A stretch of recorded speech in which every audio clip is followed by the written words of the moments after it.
तो आइए शुरू करते हैं लेसन नंबर 2 यूनिट 1 हमारी कंटिन्यू चल ही रही है कंप्यूटर सिस्टम एंड ऑर्गेनाइजेशन का लेसन नंबर 2, क्योंकि हम इसको शुरू से शुरू नहीं करेंगे क्योंकि हम शुरू कर चुके हैं।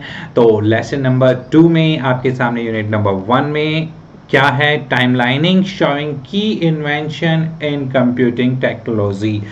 बहुत इंपॉर्टेंट लेसन है, बहुत इंपॉर्टेंट टॉपिक है ये, आपके कॉम्पिटिटिव एग्जाम्स में हमेशा से आता आया है और हमेशा आपके एग्जाम्स में, इन एग्जाम्स में तो आएगा, लाइफ टाइम आपका पीछा नहीं छोड़ेगा ये, क्योंकि आगे जितने भी एग्जाम्स आप देंगे कॉम्पिटिटिव एग्जाम्स के लिए उसमें आपके साथ रहेगा, ये हमेशा आपका साथ देगा, आपके साथ खड़ा रहेगा। ठीक है, तो लेसन नंबर 2 हम शुरू करते हैं। इसको हम वो भी बोल देते हैं, जैसे इसका नाम अभी यहाँ पे है टाइमलाइनिंग शोइंग की इन्वेंशंस ऑफ कंप्यूटिंग टेक्नोलॉजी। ये थोड़ा बड़ा लग रहा है आपको, कंफ्यूजन लग रहा है, लेकिन हिस्ट्री ऑफ कंप्यूटर अगर हम बोले in simple way, history of computer, invention of computer. तो कहां से शुरू हुआ था कंप्यूटर सिस्टम का प्रोग्राम और कहां तक आज आपके सामने आर्टिफिशियल इंटेलिजेंस तक जो सिस्टम है दैट इज, तो वो हम डिस्कस करेंगे, यानी कि इन्वेंशन हिस्ट्री आज हम शुरू करेंगे यहां पे कंप्यूटर सिस्टम की। तो सबसे पहले आपके सामने अबेकस आता है। सबसे पहले कौन आता है? अबेकस आता है। अबेकस की डेफिनेशन आपने पढ़ी है, बहुत अच्छे से पढ़ी है, यहां भी हम पढ़ेंगे। दिखने में आपको लग रहा है पीछे आपने देखा ये, ठीक है, जस्ट अ सेकेंड, यहां से हम पेन ले लेते हैं पहले आपको हाईलाइट करने के लिए। हाँ, यहां आपको दिख रहा है ये एक वुडन फ्रेम होता है, देखिए वुडन फ्रेम, वुडन फ्रेम के नाम से ही आता था, पहले भी आता था वुडन फ्रेम में, अभी और डिज़ाइन आ रहे हैं मार्केट में, आजकल के बच्चे भी इसे सीख रहे हैं, आज भी अवेलेबल है और नए नए डिज़ाइन में आ रहे हैं। ठीक है, वुडन फ्रेम में सबसे पहले आया था और इसके अंदर ऐसे छोटे छोटे आपके ये क्या बोलेंगे इनको, मनके, ठीक है, मनके होते थे और यही इसमें काम करते थे एडिशन एंड सब्ट्रैक्शन का, एक आधे इधर और आधे इधर, बीच में इसमें ये रोड लगी हुई होती थी लोहे की, तो ऐसे काम करता था। अब इसकी डेफिनेशन की तरफ एक बार फोकस करेंगे, आपको सब कुछ क्लियर हो जाएगा। अब एक पहले भी आपने पढ़ा है, हम बार बार बोल रहे हैं पहले भी आपने पढ़ा है तो रिकॉल हो जाएगा। ठीक है, अबेकस इज पोस्ट बिगन और कंप्यूटर सिस्टम हिस्ट्री। अबेकस ही हमारे कंप्यूटर सिस्टम की हिस्ट्री की शुरुआत है। The abacus also called a counting frame, ये एक काउंटिंग फ्रेम के नाम से भी जाना जाता है, इज ए कैलकुलेटिंग टूल, ये एक कैलकुलेटिंग टूल है जिसमें कैलकुलेशन की जाती है। द फर्स्ट नॉन कैलकुलेटर, इसको फर्स्ट कैलकुलेटर भी कहा जाता है। जब स्टार्टिंग में कैलकुलेटर ही एक कंप्यूटर के समान था, कैलकुलेटर को ही एक कंप्यूटर माना जाता था जिसमें कैलकुलेशन की जाती है। And was invented in China, हाँ ये भी एक सत्य है कि ये इंडिया में नहीं बना था, ये चाइना में बना था, चाइना ने इसकी शुरुआत की थी। Abacus computing is attributed to the invention of abacus almost 3000 year ago, ये 3000 साल पहले की बात कर रहे हैं हम, आज या कल की नहीं है, हमारे पूर्वजों से भी पहले की बात है। तो यहां फोकस कीजिएगा, 3000 साल पहले आप इसको कह सकते हैं या फिर 500 BC आप इसको कह सकते हैं। 500 BC में ऐसा था या 3000 साल पहले ऐसा था, इस तरह का कंप्यूटर आपके सामने आया था। It was a mechanical device capable of doing simple arithmetical calculations only. ये मैकेनिकल डिवाइस क्या, कहां से आ गया भाई मैकेनिकल डिवाइस? इसको एज अ मशीन ट्रीट किया जाता था और इसके अंदर सिर्फ क्या होते थे, आपके अर्थमेटिकल कैलकुलेशन होते थे, इसके अंदर सिर्फ और सिर्फ एडिशन एंड सब्ट्रैक्शन का काम होता था। ठीक है, अगर कहीं छोटे मोटे डाउट्स थे आपके इसमें तो आज क्लियर हो गए हैं। नेक्स्ट हम थोड़ा आगे बढ़े और आगे हमारे सामने क्या आता है, that is the Napier bonds. Napier bonds, हाँ नेपियर्स बॉन्ड्स भी बोल सकते हैं इसको। ठीक है, Napier's bonds was calculating device, ये भी आपका कैलकुलेटिंग डिवाइस था, उससे थोड़ा अपग्रेड होके आया आपके सामने। It invented by sir John Napier, ये आप याद रखेंगे। नेपियर्स बॉन्ड किसने इन्वेंट किया था? जॉन नेपियर ने। नाम अपने नेम पे रखा। आप कुछ भी इन्वेंट करेंगे तो अपने नेम पे ही तो रखेंगे। आप कल को कोई अपनी कंपनी या फैक्ट्री चला रहे हैं तो अपने नेम से रखेंगे ना। ठीक है, तो वैसा ही इन्होंने किया। इन 1616, ये आप याद रखिएगा, लगभग थोड़ा एक दो साल ऊपर नीचे आप लिख सकते हैं, एग्जैक्टली कुछ नहीं होता है। It is made up of a set of rectangular rods for doing additions. इसमें रेक्टेंगुलर रॉड लगी होती थी, ये देखिए आपकी ये रेक्टेंगुलर रॉड लगी हुई है, ठीक है। कैलकुलेशन करने के लिए इसके अंदर एडिशन होता था, सब्ट्रैक्शन होता था, मल्टीप्लिकेशन एंड डिवाइस भी होता था। ये डिफरेंट था आपके अबेकस में और नेपियर प्रॉन्स में। इसके अंदर एडिशन एंड सब्ट्रैक्शन तो होता ही था, मल्टीप्लिकेशन और डिवीजन भी होता था, ठीक है। और हम आगे बढ़े और हमारे सामने आया पास्ट लाइन। पास्ट लाइन 1642 में, वो 1616 में था, ये 1642 में आपके सामने आया। द फर्स्ट कैलकुलेटर वॉज, सारे ही कैलकुलेटर आए थे उस टाइम पे अपग्रेड होते हुए, वही एक कंप्यूटर बने आपके सामने आके। So the first calculator was invented by French mathematician. French mathematician ने इसको डिजाइन किया गया था, इसको इन्वेंट किया गया था। एंड ब्लेज पास्कल, जिसका नाम था ब्लेज पास्कल, उसने भी अपने नाम पे ब्लेज पास्कल उसका नाम था, और उसने पास्कलाइन अपने डिवाइस का नाम रखा, अपने कंप्यूटर का नाम रखा, अपने कैलकुलेटर का नाम रखा। He used a rectangular box with 8 movable wheels। ये रेक्टेंगुलर 8 रेक्टेंगुलर बॉक्सेस होते थे, ठीक है, और इसके अंदर 8 मूवेबल व्हील्स लगे हुए होते थे। ये 8 मूवेबल व्हील्स लगे हुए हैं, इनको ऐसे गोल गोल घूमते हैं, राइट या लेफ्ट में हम इनको घुमा सकते हैं, उससे इसके अंदर की सीक्वेंस चेंज होती रहती है, ठीक है। It's also known as Pascal calculator, इसको पास्कल कैलकुलेटर के नाम से भी जानते थे, या फिर पास्कलाइन भी बोल सकते थे।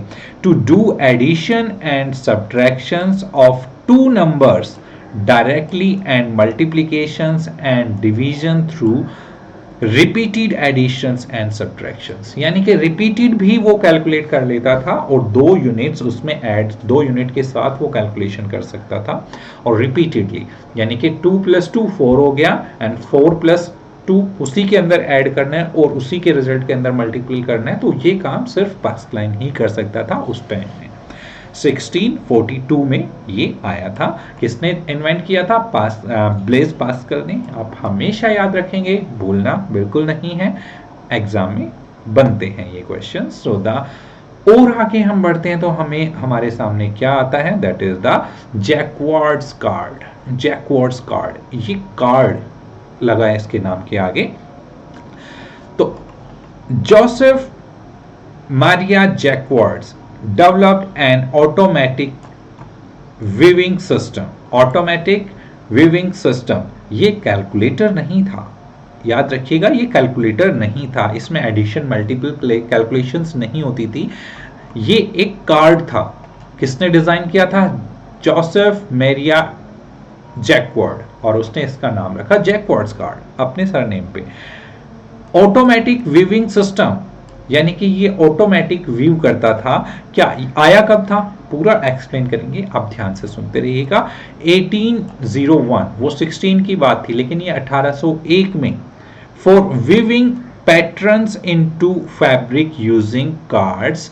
ये कार्ड यूज में आता था क्या? देखने के, क्या एक पैटर्न देखने के काम में आता था। विद पंच्ड होल, एक पंच्ड होल के जैसा ये दिखता था। एक कार्ड है, देखिए कार्ड है, इसके अंदर छोटे छोटे ये होल्स दिखाई दे रहे हैं, इधर अलग पैटर्न में होल्स बने हुए हैं, इधर अलग पैटर्न में है, और ये भी एक आपका अलग पैटर्न है, सेम ऊपर के जैसा ही पैटर्न दिखाई दे रहा है। तो ये अलग अलग, आपने एक देखा होगा कि जो ब्लाइंड कैंडिडेट होते हैं, ठीक है, वो उनकी अलग से बुक होती है, तो वो पढ़ते हैं उसको, ब्रेल बुक बोलते हैं उसको, ब्रेल, वो ऐसी होल वाली बुक होती है, सेम वैसा ही ये दिखने में था।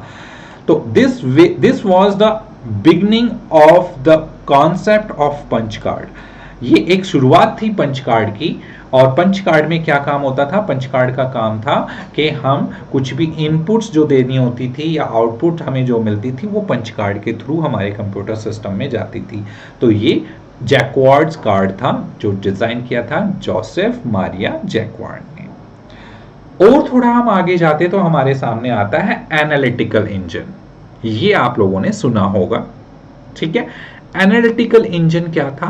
1834 में ये आपके सामने आया, ठीक है, आपके सामने का मतलब है दुनिया में, ठीक है, इसको डिजाइन किया गया, उस टाइम पे आप नहीं थे लेकिन आज आपके सामने है। 1834 में ये सामने आता है किस नाम से, एनालिटिकल इंजन। और द एनालिटिकल इंजन ये वो शुरुआत है जहां आपके सामने ALU अर्थमेटिकल लॉजिकल यूनिट और ये चीजें आई थी। एक कंप्यूटर की शुरुआत हुई थी, जेन्युइन कंप्यूटर की शुरुआत हुई थी। द एनालिटिकल इंजन, अभी तक कैलकुलेटर पढ़ रहे थे हम, उसी कोई कंप्यूटर माना जा रहा था। The analytical engine is a machine first proposed by Charles Babbage. आपको पता है चार्ल्स बेबेज ने इसको बनाया गया था, जिसको फादर ऑफ कंप्यूटर माना जाता है, हमने हमेशा से पढ़ा है। और एक बेसिक कंप्यूटर की इन्होंने ही शुरुआत की थी इन 1837। ठीक है, थोड़ा ऊपर नीचे हो सकता है, ये बीसीज और ये सब की परफेक्ट नहीं होती है। हाँ, जनरेशन जब हम करेंगे तब वहाँ ध्यान रखना होगा इन चीज़ का। तो यहाँ 1834 कह लीजिए या 40 के बीच की वैल्यूज यहाँ पे आ सकती हैं। किसने डिजाइन किया था ये, बिल्कुल आप याद रखिएगा, चार्ल्स बेबेज ने। किसको, एनालिटिकल इंजन को। That is considered to be the concept for the first generation mechanical computer. ये फर्स्ट जनरेशन का मैकेनिकल कंप्यूटर था। It was driven by steam, ये स्टीम से चलता था। देखिए, एक ऐसा भी कंप्यूटर होता था पहले के टाइम में जो स्टीम से, भाप के थ्रू चलाया जाता था। ठीक है, तो यहाँ इसमें आपके अर्थमेटिकल लॉजिकल यूनिट और ये आपके जो प्रोसेसिंग यूनिट्स तो नहीं आई थी, लेकिन ALU काम में आता था इसके अंदर। ठीक है, बहुत ही इंटरेस्टिंग बातें सीखने को मिलेगी यहाँ से। आगे बढ़ते हैं, टैबुलेटिंग मशीन। अब एक टैबुलेटिंग मशीन आ गई 1890 में, अब हम 1890 में पहुंच गए हैं। टैबुलेटिंग मशीन, इसमें क्या था, हरमन हॉलर्थ डिजाइन, हरमन हॉलर्थ ने बनाया। इसने अपना सरनेम नहीं दिया यहाँ पे, थोड़ा सा गलती कर दी इन्होंने, ठीक है, याद नहीं हो पाएगा ऐसे, लेकिन हो जाएगा। Tabulating machines, Herman Hollerith design a tabulating machine for summarising the data stored on the punch card. ये था जो पंच कार्ड में डेटा स्टोर होता था, उसको समराइज करने के लिए। It is considered to be the first step towards the programming. यहाँ से आपका एक प्रोग्रामिंग का एक स्टेप शुरू होता है। प्रोग्रामिंग का मतलब प्रोग्रामिंग लैंग्वेज से यहाँ बात है कि पंच कार्ड में हम इनपुट डालते थे, इनपुट डालने के बाद टैबुलेटिंग मशीन के थ्रू हम उसको अपने उस प्रोग्राम को जांचते थे, समझते थे कि ये प्रोग्राम हमारा सही है या नहीं है। प्रोग्राम की शुरुआत थी वहां पे बिल्कुल बेसिक। ठीक है, हमने एक लाइन लिखी, क्या वो सही है या गलत है, वो चीज वहां पे वेरीफाई होती थी, किसके थ्रू, टैबुलेटिंग मशीन के थ्रू। ठीक है, और आगे की तरफ बढ़ते हैं। This is the tuning machine. Tuning machine क्या होती थी, 1937 में आपके सामने आई। हाँ, एक क्वेश्चन आता है कि ट्यूनिंग मशीन किसने इन्वेंट की, यहाँ भी आपको नहीं मिलेगा इसका आंसर इसके अंदर। ट्यूनिंग मशीन आप कमेंट बॉक्स में लिखिएगा, ट्यूनिंग मशीन किसने डिजाइन की। अब आप सोचेंगे, सर्च करेंगे, दिमाग पे बर्डन डालेंगे, तो मैं बता देता हूँ, एलन ट्यूनिंग। एलन ट्यूनिंग ने डिजाइन किया ट्यूनिंग मशीन, और ट्यूनिंग मशीन 1937 में आया। और इसका काम क्या था, the tuning machine concept was the general purpose programmable machine that was capable to solve any problems by the executing the program stored on the punch card। जो punch card में program store किए जाते थे। आपके mind में आ रहा होगा punch card क्या था सर, पंच कार्ड कुछ नहीं होता। पंच कार्ड एक पेन ड्राइव की तरह होता था, जिसमें हम अपने प्रोग्राम, अपनी कोई भी यूनिट डालते थे और उसको कंप्यूटर सिस्टम में देखते थे। तो यहाँ पे पंच कार्ड की जितनी भी इंफॉर्मेशन थी वो एलन ट्यूनिंग मशीन के द्वारा ट्यूनिंग मशीन के द्वारा पढ़ी जाती थी, रीड ऑन की जाती थी और उसको समझा जाता था। ट्यूनिंग मशीन से ही शुरुआत होती थी प्रोग्रामिंग। एक प्रोग्राम थोड़ा सा पहले से थोड़ा बड़े प्रोग्राम्स को भी रीड आउट कर लेती थी, और यहीं से शुरुआत थी आपकी AI की। AI आर्टिफिशियल इंटेलिजेंस की शुरुआत आपकी Alan Turing machine. Turing test हुआ था सबसे पहले आपके फेस रिकॉग्नाइजेशन या आवाज पहचानने का। ठीक है, फेस रिकॉग्नाइजेशन का हुआ था टेस्ट, वो किस में हुआ था, ट्यूनिंग मशीन के थ्रू, जो कि एलन ट्यूनिंग ने किया था। और वहीं से आपका AI शुरुआत होता है, लेकिन ट्रेंड में नहीं आया था उस टाइम पे। ट्रेंड में ये अब आया है। आप देख रहे हैं सब कुछ AI में है चारों तरफ। ठीक है, और आगे बढ़ते हैं, हमारे सामने आता है एडविक और एनिक। ये भी सर सुना सुना तो लग रहा है, लेकिन है क्या, आइए समझ लेते हैं। एडवेक, एडवेक की फुल फॉर्म आप याद करके चलेंगे, एनिक की फुल फॉर्म भी आप याद रख के चलेंगे, हमेशा आपके सामने रखी रहेगी। Electronic discrete variable automatic computer. ये एक कंप्यूटर होता था एक अलग तरह का, और ये एक अलग तरह का कंप्यूटर होता था ENIAC and synonyms for electronic, यहां से इसकी फुल फॉर्म शुरू होती है, electronic numerical integrated and computer. Electronic numerical integrated and computer. ENIAC and EDVAC, EDVAC क्या होता था, एडवेक होता है electronic discrete variable automatic computer. तो ये फुल फॉर्म आप याद करके चलिएगा। इसको बनाया किसने था, आइए थोड़ा देखते हैं। John von Neumann introduce, John von Neumann, ये भी एक बहुत बड़ा आदमी था, इसका बार बार नाम आएगा, देखना आगे, ठीक है। जॉन वैन न्यूमैन जो एक आर्किटेक्ट जिसने डिजाइन किया था इसको, John von Neumann introduced the concept of stored program computer which was the capable of storing data। अब इसमें डेटा कंप्यूटर के अंदर ही स्टोर हो जाता था, अलग से पंच कार्ड की जरूरत नहीं होती थी। अब यहाँ पे पंच कार्ड का खेल खत्म हो गया था, ठीक है। And store data as well as program in the memory, memory में जैसे जाता था और वो स्टोर होता जाता था। The EDVAC and then the ENIAC computer was developed based on the concept, और इसी कॉन्सेप्ट पे, एडवेक वाले कॉन्सेप्ट पे ही एनिक डिजाइन किया गया था। ये वो कंप्यूटर थे जो बहुत ही लार्ज स्केल पे होते थे। 1945 में ये होते थे फर्स्ट जनरेशन कंप्यूटर, जिनको बोला जाता था एक रूम के बराबर एक बड़े बड़े कंप्यूटर्स होते थे, जो प्रोग्राम्स, इनके अंदर इनपुट यूनिट्स भी होती थी और आउटपुट यूनिट्स भी इनबिल्ट होती थी, और उसके अंदर डेटा प्रोसेस भी होते थे, स्टोरेज डिवाइसेस भी होते थे, इसके अंदर डेटा स्टोर होता था, ठीक है। फुल फॉर्म यहाँ पे इंपॉर्टेंट है, इनकी फुल फॉर्म आप याद रखेंगे। एक बार फिर से हम बताते हैं, electronic discrete variable automatic computer, that is the EDVAC and ENIAC electronic numerical integrated and computers. आगे बढ़ते हैं, सामने क्या आया, एक कदम हमने और रखा और सामने हमारे पास इसकी टाइमलाइनिंग आई। तो यहाँ पे हमने फोकस किया है इसको एक ही डिस्प्ले में आपको समझाने के लिए कि 500 BCs में आपके सामने अबेकस आया, फिर आप थोड़ा आगे बढ़े 1642 में आपके सामने पास्कलाइन आया, और पास्कलाइन ये सब कैलकुलेटिंग मशीन थी, किसने ब्लेज पास्कल ने डिजाइन किया इसको। तो 1834 में आपके सामने एनालिटिकल इंजन आ गया था, और 1890 में टेबुलेटिंग मशीन आ गई थी आपके सामने। एंड और आगे हम बढ़े तो 1937 में आपके सामने ट्यूनिंग मशीन आई, ठीक है, एलन ट्यूनिंग ने इसको डिजाइन किया गया था। और उसके बाद थोड़ा और आगे बढ़े 1890 में आपके सामने एडवेक और एनिक आ गए थे, एंड 1947 में ट्रांजिस्टर आ गए थे आपके सामने, यानी वैक्यूम ट्यूब से आगे ट्रांजिस्टर, और ये चीज़ें हम आगे पढ़ने वाले हैं। और इंटीग्रेटेड सर्किट हमारे सामने आए 1970 में, ठीक है। हाँ, दो चीज़ें हमने इसमें, ये इंटीग्रेटेड सर्किट और ट्रांजिस्टर हमने नहीं पढ़ी, हम आगे पढ़ने वाले हैं। तो एक ही स्लाइड में हमने आपको समझाने की कोशिश की है, इसको पढ़िएगा, समझिएगा और हमें बताइएगा। ये जो इंपॉर्टेंट फुल फॉर्म थी वो हमने आपके सामने रखी। एडवेक, अगेन हम फिर आपको बता रहे हैं, ये फुल फॉर्म आपके सामने रहेगी आपके एग्जाम में, सो ध्यान से आप पढ़िए, इनको समझिए। रट्टा अगर आप मार सकते हैं रट्टा मार लीजिए, दिमाग में रहनी चाहिए आपके में। EDVAC, electronic discrete variable automatic computer. ENIAC stands for electronic numerical integrated and computer, got it। IC क्या होता है, integrated circuit, that is the IC। अगर आपके टीवी में भी, घर पे आपका टीवी है ना, उसमें भी ICs होती हैं। तो IC में आपकी वॉल्यूम की IC अलग है, आपकी डिस्प्ले की IC अलग है। अगर वॉल्यूम की IC में प्रॉब्लम आ रही है तो आप देख पाएंगे, सुन नहीं पाएंगे। डिस्प्ले की IC में अगर प्रॉब्लम आ रही है तो आप सिर्फ सुन पाएंगे, देख नहीं पाएंगे। तो ये इंटीग्रेटेड सर्किट होते हैं, IC बोल देते हैं उनको, या इंटीग्रेटेड सर्किट बोलेंगे। और इंटीग्रेटेड सर्किट, ठीक है, also refer to as an IC, a chip और मैक्रोचिप। ये छोटी सी चिप होती है IC, बिल्कुल छोटी सी, ठीक है। उसी से ही आपकी रैम भी उसी से ही बनती है, दिखाएंगे आपको कभी हार्डवेयर की क्लास में।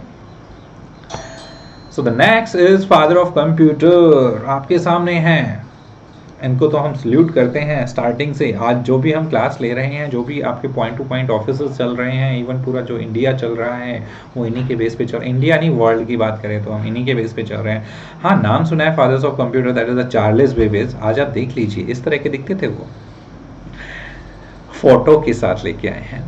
Charles Babbage was considered to the father of computer.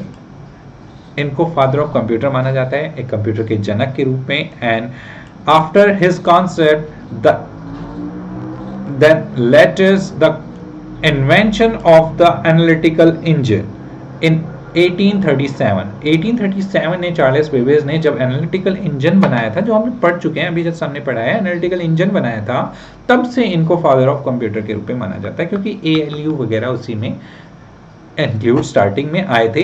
The analytical engine contained the arithmetical logical unit, लीजिए ये सामने आपके लिखा हुआ भी है, and the basic flow controls and integrated memory, इसके अंदर integrated memory भी होती थी, held as the first generation purpose computer concept। ये first generation computer concept पे था, तब से इनको कंप्यूटर का जनक माना जाता है। ठीक है, आप याद हमेशा रखेंगे, आपको याद है पहले से भी, फिर भी अगर नहीं है तो आप याद रखेंगे। एनालिटिकल इंजन इन्होंने ही बनाया था। अब यहां से बिल्कुल आप फोकस करके चलेंगे किस चीज पे, यहां जो आपके सामने डेट है। अब हम जनरेशन पढ़ने जा रहे हैं कंप्यूटर सिस्टम की। फर्स्ट जनरेशन आपकी शुरू होती है 1947 से। अब कैलकुलेटर आके चले गए, अब हमारा कंप्यूटर सिस्टम चल रहे हैं यहां से 1947 से 1956, लगभग 9 साल 10 साल। ठीक है, 1947 से 1956। इसमें क्या होता था, बिल्कुल फोकस करके चलिएगा। They were large and limited to basic calculation. ये बड़ी से बड़ी कैलकुलेशन कर सकते थे ये कंप्यूटर सिस्टम्स। ठीक है, ये लार्ज होते थे, बहुत ही बड़े साइज के होते थे, और एक रूम के बराबर, हम कहेंगे बड़े रूम के बराबर, छोटे रूम में तो आएंगे भी नहीं, बड़े रूम के बराबर। They consider the large device like the vacuum tubes. इसके अंदर वैक्यूम ट्यूब्स लगी हुई होती थी। वैक्यूम ट्यूब्स जैसे आपके पुराने टेलीविजन आपने देखे होंगे, पुराने बड़े बड़े पीछे से बड़े होते थे वो, और आपने पुराने कंप्यूटर्स भी देखे होंगे, CRT मॉनिटर्स जो बड़े व्हाइट कलर के पीछे बड़े, वो उसके अंदर वैक्यूम ट्यूब्स की ग्लास स्क्रीन होती थी। ठीक है, तो वो उसमें बहुत अमाउंट में लगी होती थी, बड़ी बड़ी वैक्यूम ट्यूब्स, जिसके कारण वो हीट होता था। हीट होकर बहुत ही, उसके पास बैठ के बहुत ज़्यादा काम नहीं किया जाता था, थोड़ी देर काम किया फिर बाहर जाना पड़े कूल होने के लिए, तो बहुत हीट करती थी, उसको बंद भी करना पड़ता था बीच बीच में, हीट के कारण कभी फूक ना जाए वो। The input method this the computer was the machine language known as the first generation language. इसके अंदर first generation computer language use में आती थी। ठीक है, फर्स्ट जनरेशन कंप्यूटर में फर्स्ट जनरेशन लैंग्वेज यूज में आती थी। इसमें याद करने का ऐसा कुछ नहीं है, ये बहुत बड़े साइज के होते थे, इसमें वैक्यूम ट्यूब यूज में आती थी, और ये 1947 से 1956 तक यूज में आए थे। ठीक है, सेकेंड जनरेशन की तरफ हम बढ़ते हैं। सेकेंड जनरेशन आपकी स्टार्ट हो गई थी, जहां वो खत्म हुई थी 1956 में, वो खत्म हुई थी, और 1964 तक ये चली थी सेकेंड जनरेशन, लगभग 10 साल। ठीक है, इसमें क्या ट्रांजिस्टर यूज में आए थे, use the transistor. Vacuum tubes heat हो जाती थी, वो बड़े साइज के थे, तो उनको थोड़ा छोटा साइज बना दिया गया, वैक्यूम ट्यूब्स हटा दी गई कि भाई ये बार बार बंद करने पड़ते हैं, बार बार इसमें इसको ज़्यादा देर तक यूज ही नहीं कर सकते, तो उसको रिप्लेस किया ट्रांजिस्टर। एक नया अपडेट आया, जब हमें किसी सॉफ्टवेयर में या किसी भी चीज़ में प्रॉब्लम्स लगने लग जाती है तो हमें नया अपडेट लेके आते हैं, तो यहाँ ट्रांजिस्टर आया। These computers were more reliable and the place of vacuum tubes। ये उनसे ज़्यादा रिलायबल थे, ज़्यादा देर तक काम कर पाते थे इस पे, और the input of the computers were 8 level language like COBOL। इसके अंदर 8 लेवल इसके अंदर हायर लेवल लैंग्वेज यूज में आती थी, 8 नहीं, हायर लेवल लैंग्वेज यूज में आती थी, जैसे COBOL एंड फोर्ट्रन, ये प्रोग्रामिंग लैंग्वेज थी, वो हायर लेवल। फर्स्ट जनरेशन नहीं, सेकेंड जनरेशन में हायर लेवल लैंग्वेजेस आ गई। एंड द स्मॉल साइज, जो पहले जो साइज था उससे स्मॉल में आ गया, पहले वाले से small, as compare the first generation. 1956 से 1964 याद रहेगा आपके, इसमें ट्रांजिस्टर यूज में आए, सेकेंड जनरेशन थी, इसमें हाई लेवल लैंग्वेज भी यूज में आती थी, कोबल एंड फॉर्ट्रन, ठीक है, साइज में थोड़े छोटे थे पहले फर्स्ट जनरेशन से। थर्ड जनरेशन की तरफ हम बढ़ते हैं। थर्ड जनरेशन आपकी 1964 जहां वो खत्म हुई थी और 1971 की तरफ हम जाएंगे, वहां तक ये आपकी थर्ड जनरेशन चली थी। 1964 से 71 कितने साल हो गए? 7 ईयर लगभग, 7 ईयर तक ये चला। और इसके अंदर यूज में क्या आया?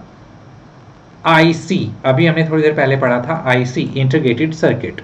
जब ट्रांजिस्टर का ये साइज होता था, वैक्यूम ट्यूब्स का बहुत बड़ा साइज होता था, ट्रांजिस्टर का थोड़ा छोटा हुआ, आईसी तो बिल्कुल छोटी एक चिप होती है, और छोटा साइज हो गया। अब कंप्यूटर का साइज और भी छोटा हुआ, and development was the hallmark of the third generation of computer.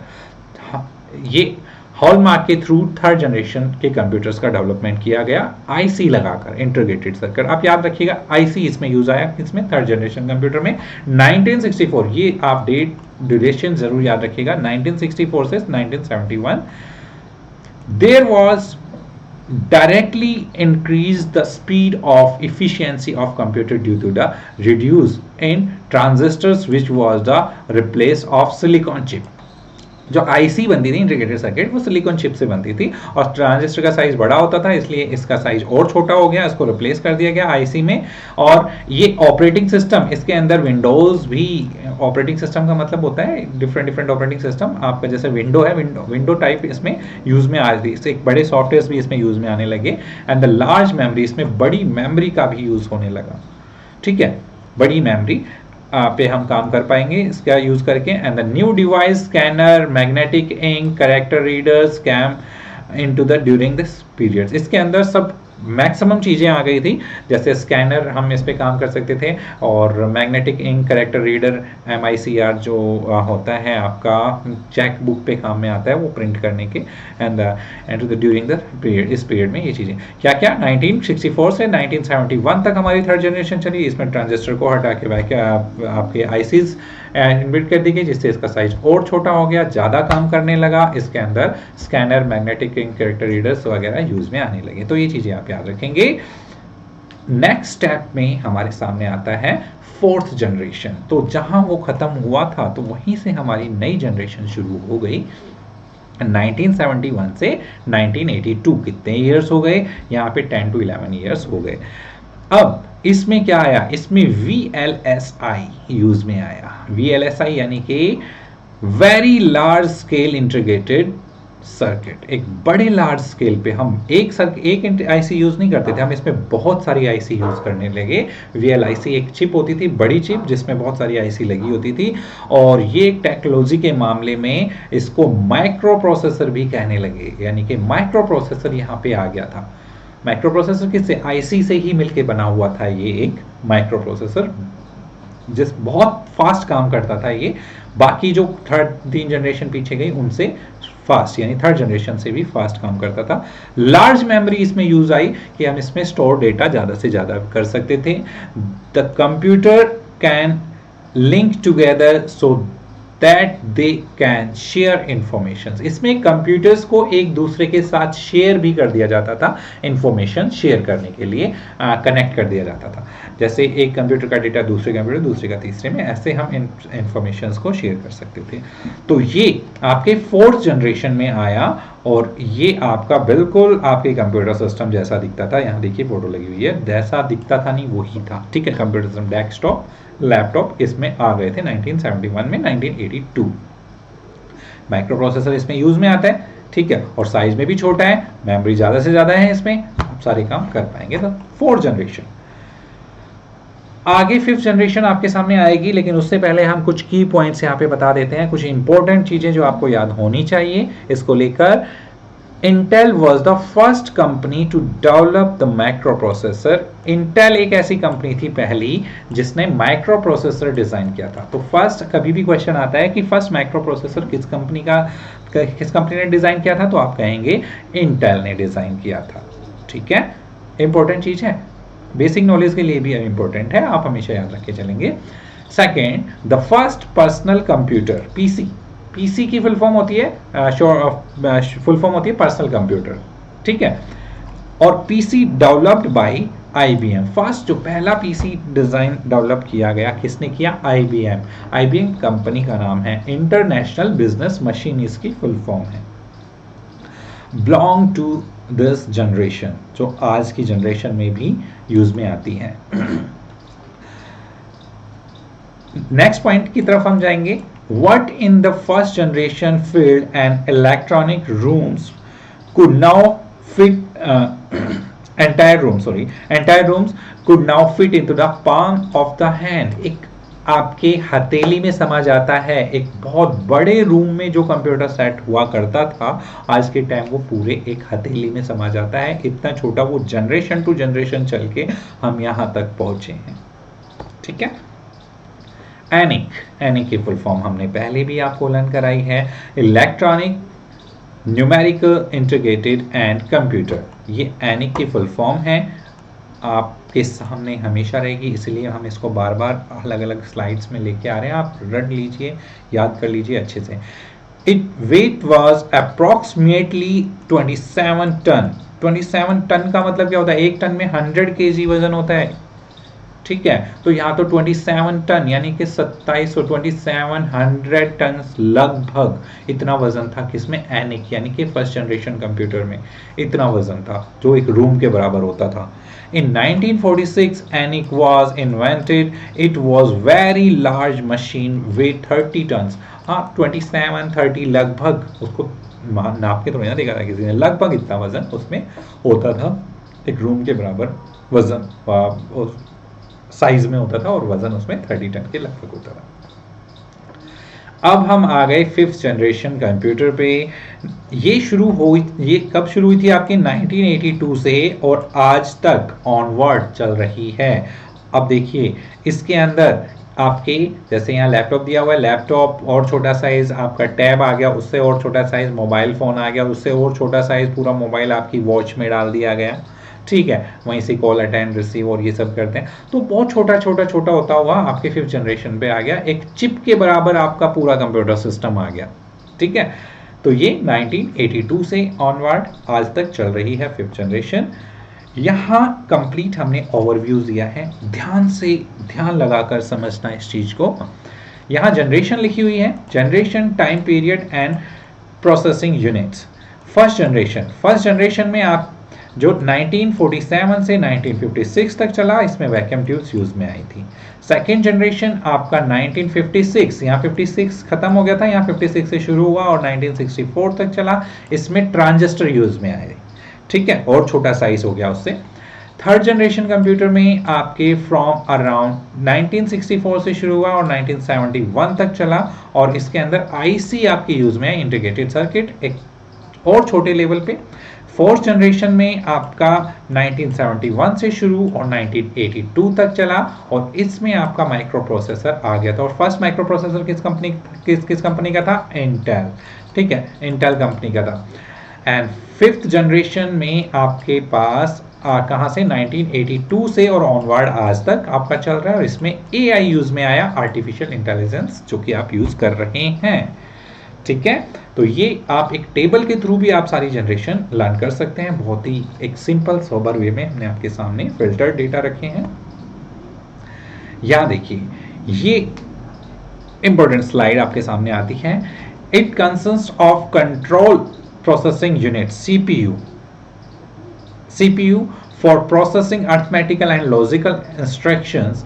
एक CPU यूज में आता है, arithmetical logical instructions, a memory to store data and program, input and output device, the communications channel to send और receive the output data. CPU में 3 parts होते हैं आपके brain की तरह, जिसमें अरिथमेटिकल लॉजिकल यूनिट होता है, एक आपका कंट्रोल यूनिट होता है, एक आपका इसी के अंदर मेमोरी यूनिट भी होता है, ठीक है। ये कंटेंट करते हैं आपकी सारी इंफॉर्मेशन और उसको प्रोसेस में लेके आते हैं और कम्युनिकेट करते हैं डेटा के साथ। तो ये ब्रेन होता है आपके कंप्यूटर सिस्टम का। Second, electronical numerical integrated in computers, ENIAC क्या होता है?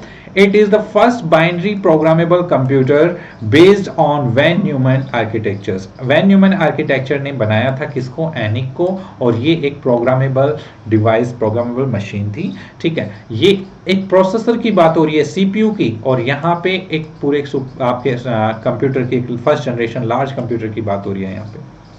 तो यहाँ देखिए सेंट्रल प्रोसेसिंग यूनिट, ये वही आपकी जो पहले वाली क्लास थी उसमें हमने आपको बताया था, सबसे पहले इनपुट दी जाती है और इनपुट के बाद डेटा प्रोसेसर के पास जाता है और वहाँ प्रोसेसिंग होता है, उसको मेमोरी की ज़रूरत पड़ती है, मेमोरी को यूज़ करके, और फिर वो प्रोसेसर के पास जाता है और देन आउटपुट आपके सामने आती है। तो ये आपका एक कंप्लीट स्ट्रक्चर किसके द्वारा बनाया गया था? वॉन न्यूमैन आर्किटेक्चर्स, इसका नाम वॉन न्यूमैन था और उसने ये डिज़ाइन किया था आर्किटेक्चर जो आज तक के कंप्यूटर्स में भी यूज़ में आ रहा है। बगैर इनपुट के आप आउटपुट नहीं ले सकते और प्रोसेसर उसमें ज़रूरत पड़ेगी ही पड़ेगी। ठीक है, तो ये आपका कंप्लीट जो आर्किटेक्ट डिज़ाइन किया था ये वैन न्यूमैन ने डिज़ाइन किया था। तो आज की क्लास यहाँ पे ख़त्म होती है। थैंक यू, और चैनल को लाइक, शेयर एंड सब्सक्राइब ज़रूर कीजिएगा। ठीक है, इतनी मेहनत कर रहे हैं, इतना तो बनता है, बाकी आपकी श्रद्धा पे डिपेंड करता है। थैंक यू सो मच, बने रहिए नेक्स्ट क्लास में।